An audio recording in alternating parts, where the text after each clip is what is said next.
Alright guys, welcome back to another episode of the Dividend Show here on YouTube, and I am going to take you into a look at the portfolio. This is Friday and trading is live, so you will see some fluctuations here.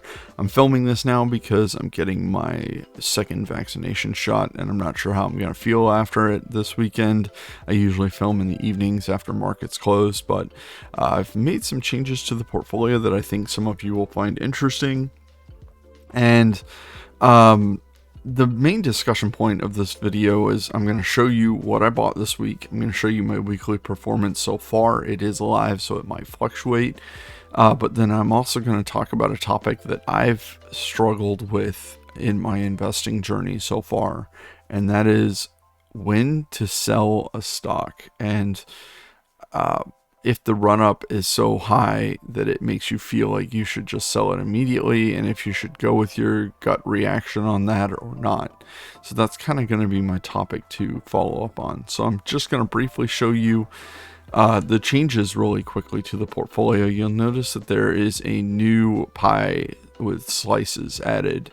So that is going to be the Coma Money pie. Why is this set to 80% and what on earth is this? Well, this is going to come into play here in just a moment, and I will show you. This is the 1 week view.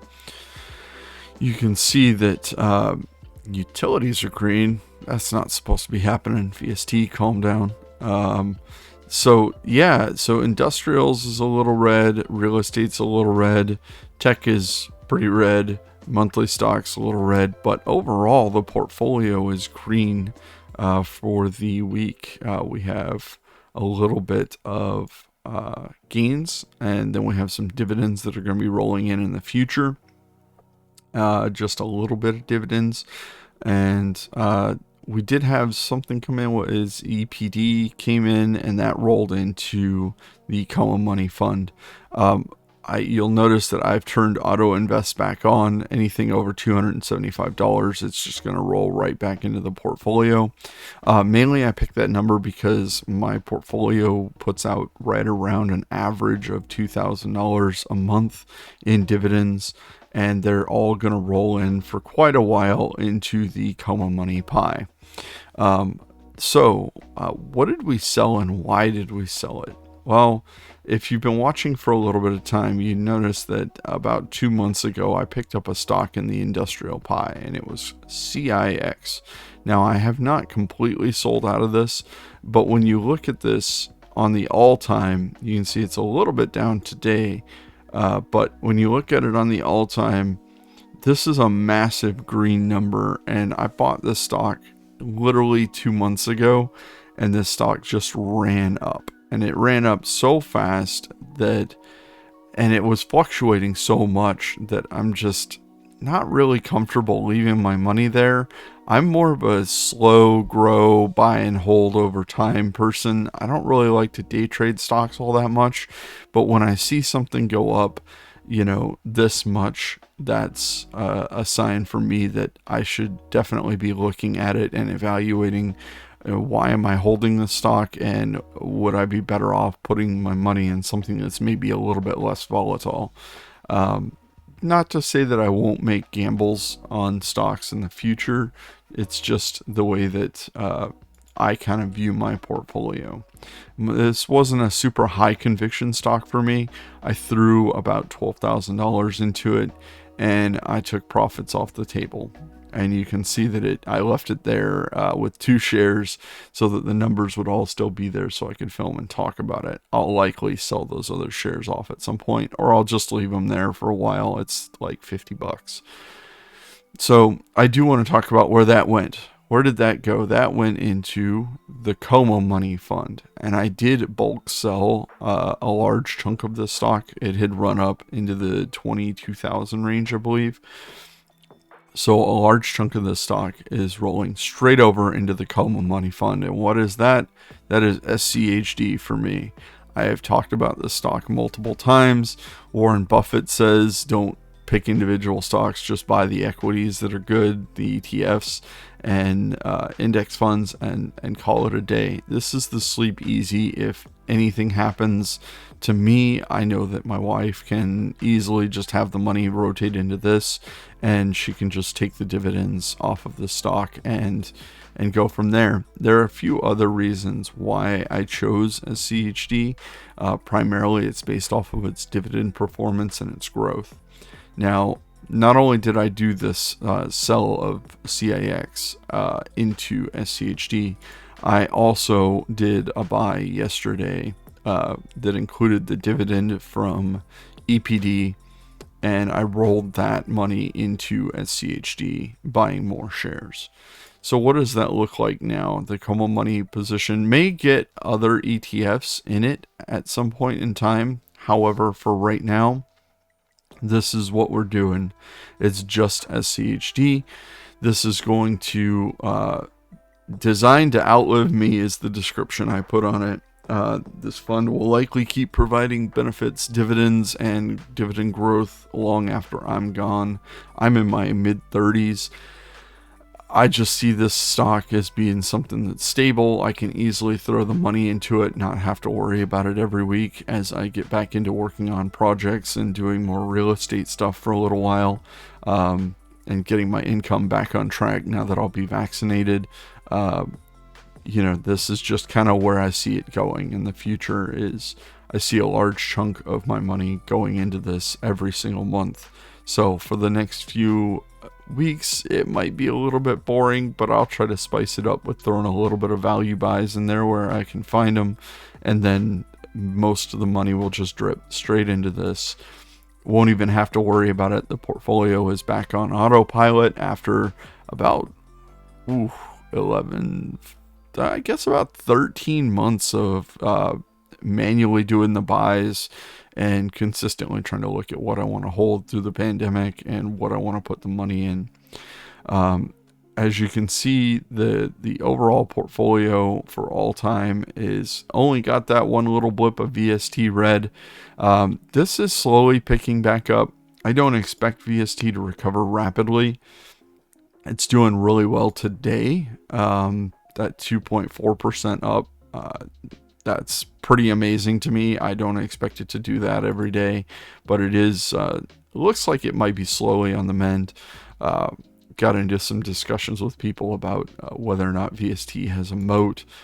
Just some interesting dialogue on that. But if you want to get in on stuff like that, join Joseph Carlson's Patreon and his Discord group. I'm in there pretty much every day of the week. If I'm at my desk, I usually have that up on one of my screens. I just find a lot of the comments and the dialogue very interesting. And sometimes you find those value plays like CIX that make you $9,000 in 2 months, because that's what that stock did for me. I do want to leave you with that thought of selling a stock and when to sell a stock. There are times when I feel like I've made mistakes with my growth portfolio, which is primarily Tencent, in not selling the stock. The first time that happened, I believe, was in late 2017 when it ran up to nearly $60 and then it fell back down to 40 in 2018.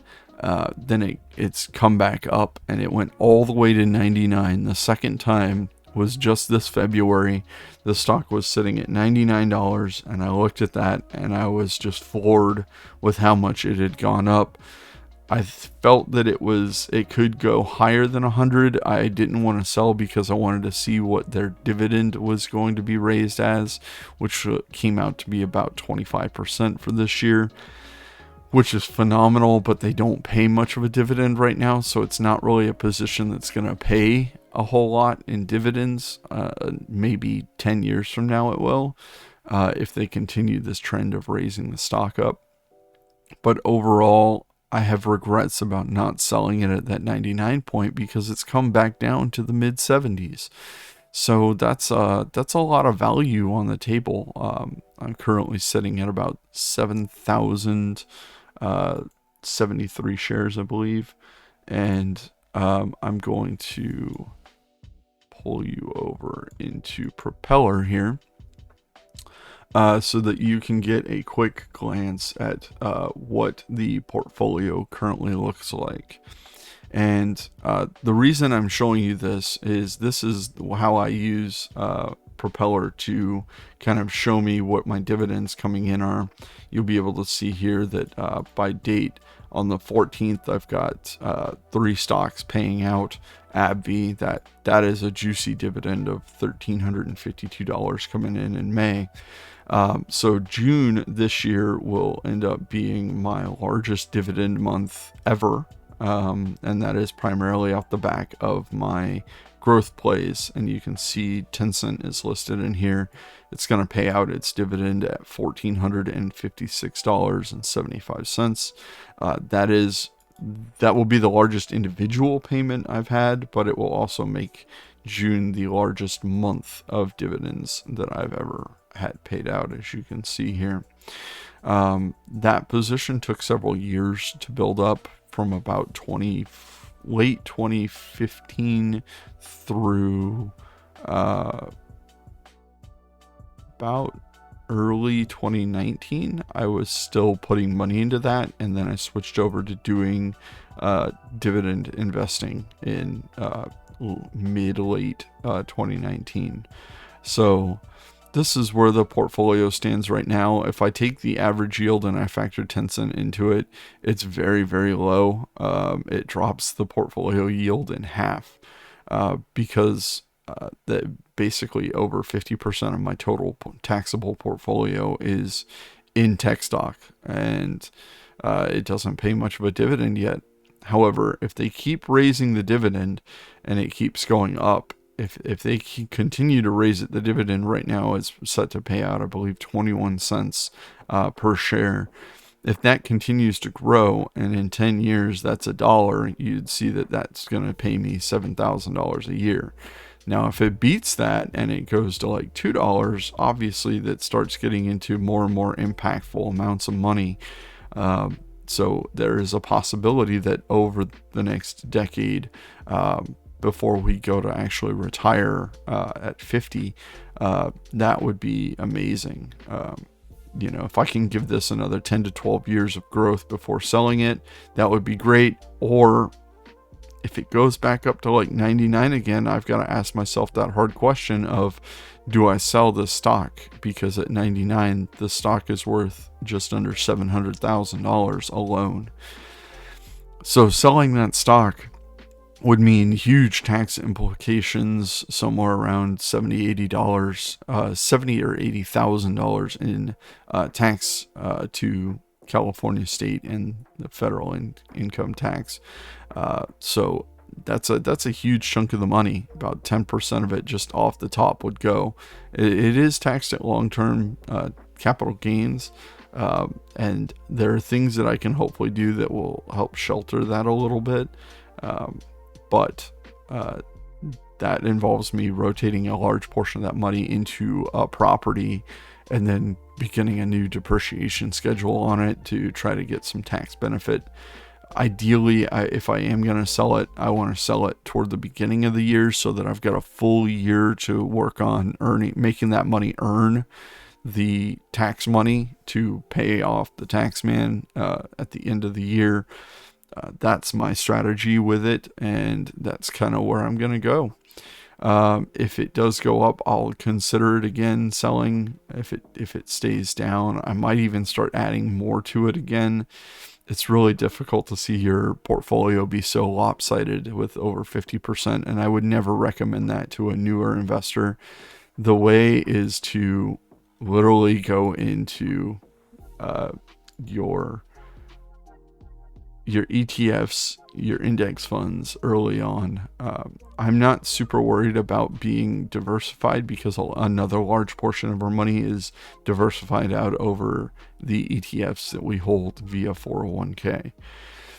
So for newer investors, I would definitely say go with something like SCHD or VTSAX, something that's a total market fund, and just throw your money in there, get your 10 to 12% a year, and call it a day. And if you get 8 one year or 6 one year, you don't worry about it. You just keep investing. So that's been my little spiel. This is kind of a portfolio reveal, although I'm not really going into the other account. It does show you the dollar amount that it's currently sitting at. This will fluctuate and go up. I suspect it will go up significantly over the next year. I don't see a major downturn coming. I don't really think the stock market is going to crash. I think that you should just invest and be consistent. That's what I'm trying to do. And keep buying stocks. As always, thank you for watching. I know this was a little bit of a longer video, but I hope that you found some of the information in here useful. And maybe you utilize this strategy in your portfolio. As always, thank you for liking, commenting, subscribing. The people who have used that referral link for M1 collect your $30. That's absolutely fantastic. Thank you very much for doing that, and I will see you very soon.